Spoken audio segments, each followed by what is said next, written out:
Pemirsa, gagal merayu Komisi Pemilihan Umum revisi Undang-Undang Pilkada ini menjadi jalan pintas agar kedua partai yang tengah berkonflik saat ini yaitu P3 dan Golkar bisa menjadi peserta Pilkada.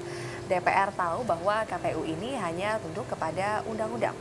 Manuver ini bisa dipandang sebagai dua sisi yang berlawanan, bisa disebut sebagai jurus cerdik untuk menyiasati aturan karena memang sebetulnya DPR memiliki kewenangan untuk merevisi undang-undang, tetapi di sisi lain ini juga menjadi siasat yang licik demi kepentingan sektoral. Nah, sebelum kami membahasnya bersama dengan tiga narasumber, saya perkenalkan dulu pemirsa satu persatu. Di sebelah kiri saya ini adalah pengamat politik Bang Boni Hargen. Selamat pagi Bang Boni. Kemudian ada Pak Rafinus Hutauruk dari Komisi 2 DPR fraksi Hanura. Selamat pagi Pak. Selamat pagi. Dan yang ketiga adalah Pak Epyardi Asda dari Komisi 2 DPR juga dari fraksi P3. Ini fraksi yang sedang berkonflik Pak ya? Belum istilah Pak ya? Tidak ada berkonflik kita. Tidak berkonflik. Berdamai-damai Oke, nanti saya akan tanya lebih lanjut. Benar nggak sudah damai? Nah, tapi sebelum itu pemirsa kita simak dulu informasi berikut ini. Jelang Pilkada serentak Desember mendatang, setidaknya dua partai, Golongan Karya dan Partai Persatuan Pembangunan sedang harap-harap cemas. Apakah bisa ikut Pilkada atau tidak? Pangkal masalahnya jelas, KPU hanya mengizinkan partai yang ikut Pilkada adalah yang terdaftar di Kementerian Hukum dan Hak Asasi Manusia.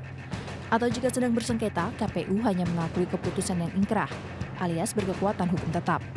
Jika tidak, mereka harus melupakan cita-cita menempatkan kadernya sebagai kepala daerah. Masalah adanya partai politik yang masih bersengketa itu sebenarnya tidak dalam ranah pemerintah dan KPU ikut terlibat. Itu urusan internal daripada masing-masing partai politik. Nah, jangan permasalahan satu partai kemudian merombak undang-undang itu. Ini akan menimbulkan kegaduhan politik karena KPU sudah mempersiapkan tahapan-tahapan dengan detail sehingga launching KPU Pilkada Serentak 269 yang juga disetujui oleh DPR itu tanggal 9 Desember itu bisa terlaksana dengan baik. Sebagai respon atas sikap KPU ini, Komisi 2 DPR lantas mengeluarkan wacana untuk melakukan revisi atas Undang-Undang Pilkada. Jika berhasil, maka KPU mau tidak mau harus mengikuti undang-undang yang baru, yang tentu saja dibuat sesuai kondisi partai yang bersengketa saat ini. Hal inilah yang lantas menimbulkan pro dan kontra. Pertempuran untuk menolak atau meloloskan revisi Undang-Undang Pilkada disebut-sebut sebagai adu kuat kesolidan Koalisi Merah Putih dengan Koalisi Indonesia Hebat. Siapa yang lebih solid dan siapa yang benar-benar bertindak atas nama rakyat.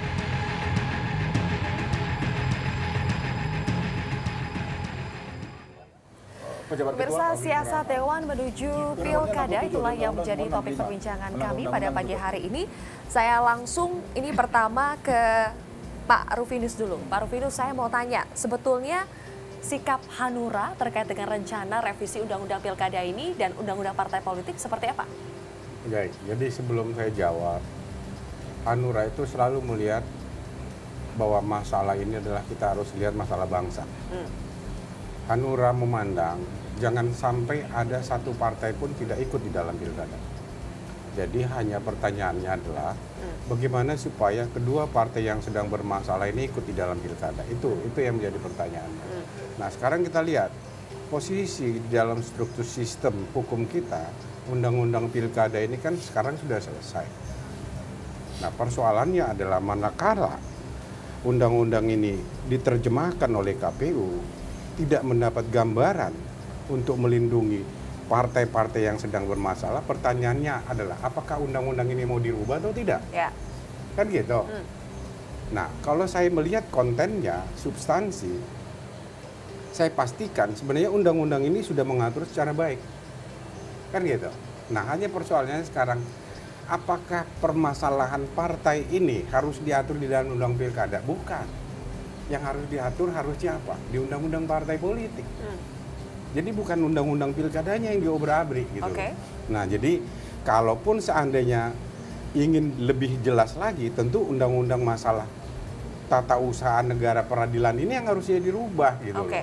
Jadi bukan kepada undang-undang pilkada. Nah, sekarang KPU merasa bahwa tidak ada derivasi daripada undang-undang ini untuk memprotek ada dua partai yang sedang bermasalah gitu. Jadi pertanyaan saya adalah apakah memang sudah waktunya undang-undang untuk dirubah atau tidak? Kan gitu. Itu juga yang pertanyaan saya, Pak. Nah itu dia, jadi makanya kita lihat nanti, karena ada struktur, ada sistem, ada mekanisme yang harus diikuti. Kalau ini datangnya dari pemerintah, dirilis, kemudian disetujui oleh DPR, kita kembalikan lagi. Pertanyaannya, atas inisiatif siapa itu nanti? Apakah pemerintah atau DPR? Tapi kan KPU sudah menegaskan, Pak, bahwa ini sebetulnya KPU sih sudah berpatokan kepada SK Menkumham. Kemudian tetap mengacu pada ketentuan PKPU, yaitu sampai menunggu ada keputusan Inkra. Iya. Tidak ada inisiatif dari KPU berarti. Sementara Mendagri juga mengatakan ya sudah ikuti SK Menkumham KPU saja. tidak bisa berinisiatif. Berarti inisiatifnya datang dari DPR. Enggak, KPU tidak bisa berinisiatif. Kenapa? Saya pada saat menandatangani ada rekomendasi DPR dari Komisi 2, saya katakan ada 4 syarat. KPU tidak boleh membuat norma baru. Oke. KPU harus menghormati negara yang sudah mengeluarkan satu keputusan, ya kan? Kemudian harus dipertimbangkan masalah sosiopolitik, ya kan?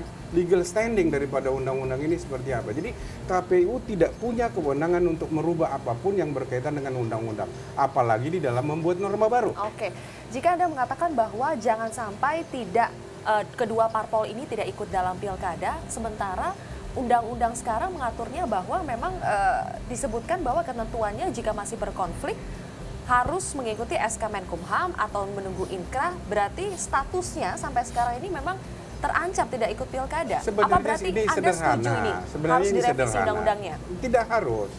Makanya pada saat kita konsultasi dulu dengan teman-teman di Kapoksi, saya usulkan yang pertama, saya yang mengusulkan pertama, lakukan pendekatan agar Mahkamah Agung membuat surat edaran untuk mempercepat proses sistem peradilan tata usaha Apa negara. mungkin, Pak, meminta MA untuk mempercepat? Ada SEMA di dalam pilkada sebagai presiden kita untuk mempercepat ini. Oke. 10 hari. Ada SEMA. Nah, jadi surat edaran Mahkamah Agung maksudnya. Jadi sebenarnya hal ini kalau semua kita berpikir sebagai negarawan, hal ini bisa selesai kok. Nah, Bisa intinya selesai tanpa mengubah undang-undangnya?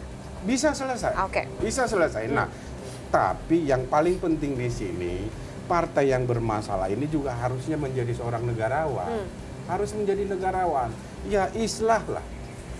Gitu loh. Oke. Nah, jadi kalau umpamanya dari kita, dari fraksi lain sudah ingin melakukan hal ini dengan baik, harusnya yang punya kepentingan lebih besar ini harusnya juga mengambil porsi yang lebih besar gitu loh. Pak Rufinus, sebelum saya singgung soal islah kenegarawan tadi, saya mau tanya ke Pak Epiardi.